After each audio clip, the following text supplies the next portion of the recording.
एक व्यक्ति था, सब दुर्गुण उसके भीतर थे। जुआ खेलता था, शराब पीता था, चोरी करता था। और एक दिन भगवान शंकर के मंदिर में गया। भूख प्यास से बहुत व्याकुल था, तो उसने देखा कि भगवान शंकर के पास में बहुत अच्छी अच्छी मिठाइयाँ चढ़ी हैं। तो उसने सोचा क्यों ना मैं मिठाई ले लूं। तो जब सब वहां से निकल गए, शिवालय में प्रायः देखा जाता है कि दरवाजे नहीं होते, लेकिन अंधकार था। तो उसने अपने शरीर का एक वस्त्र फाड़ करके लकड़ी में बांधा और आग लगा करके उसको जला लिया। और ऐसी ठाकुर जी की, भगवान भोलेनाथ की उसके ऊपर कृपा भई कि भगवान का वह नैवेद्य उसने ग्रहण कर लिया। भगवान भोलेनाथ ने सोचा कि कोई भक्त जो है भक्ति भाव से मेरे मंदिर में ज्योति जगा करके बैठा है। आगे जैसे ही बढ़ा है वो, वहां से तो लोगों ने समझा ये चोर है और उसको मार डाला। भगवान भोलेनाथ के गढ़ उसे वहां से लेकर के गए। जब उसका दोबारा जन्म हुआ तो बंगाल के राजा के यहां पर अरंदमा के पुत्र दंभ के रूप में वह प्रकट हुआ भगवत दीक्षा से।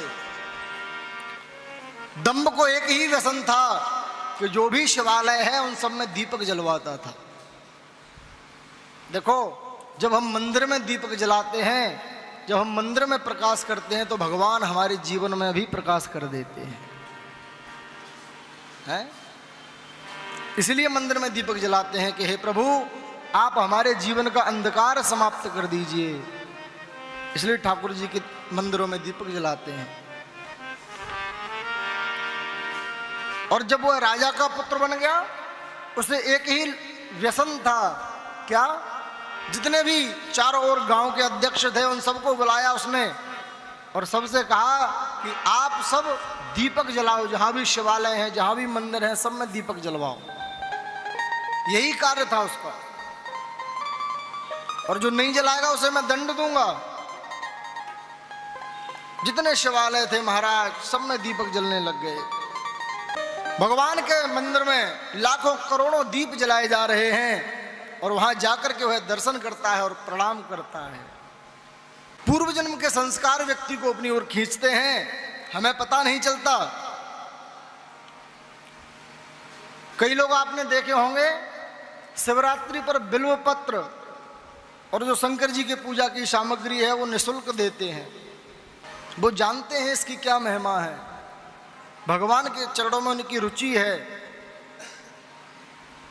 उसी प्रकार से ये महाराज दीपक जलाने लगा और इसका यही कार्य था, मात्र दीपक जलवाने का। इतने दीपक जलवाए कि अगले जन्म में वह वैश्रवा का पुत्र वैश्रवण बना। यही उसके फिर से संस्कार थे कि महाराज दीपक जलवाओ। अब विचार करो उसका जीवन कैसा था। चोर था, दर दर की ठोकरें खा रहा था, लेकिन भगवान के श्री चरणों में जब से उसने दीपक जलाए तो राजा का पुत्र जाकर के बन गया, धनवान हो गया। इसलिए प्रत्येक व्यक्ति को भगवान के मंदिरों में जाकर के दीपक अवश्य जलाना चाहिए। और दीपक ऐसे नहीं जलाना चाहिए। कई लोग देखे जाते हैं कि मंदिर में कोई दीपक रखा है, उसी में अपनी बत्ती रख दी ले जाकर के, तो वो जिसका दीपक है उसी को उसका फल मिलता है। वो जो एक बार यूज हो गया दीपक, फिर उसमें बत्ती नहीं लगानी चाहिए और दूसरे दीपक से अपने दीपक को नहीं जलाना चाहिए। अलग से उसको जलाओ, अलग से प्रज्वलित करो, तो वो दीपक का फल मिलता है। अधिक मास में दीपदान की बड़ी महिमा है। यमुना जी में आप आए हो वृंदावन, तो दीपदान करो।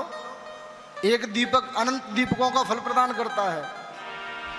और यदि सूखी तुलसी की लकड़ी से दीपक जलाया जाए तो महाराज वह तो हजारों करोड़ों दीपकों का फल प्रदान करता है, ऐसा शास्त्र कहते हैं। तो इसका यही व्यसन था, दीपक जलवाता था महाराज।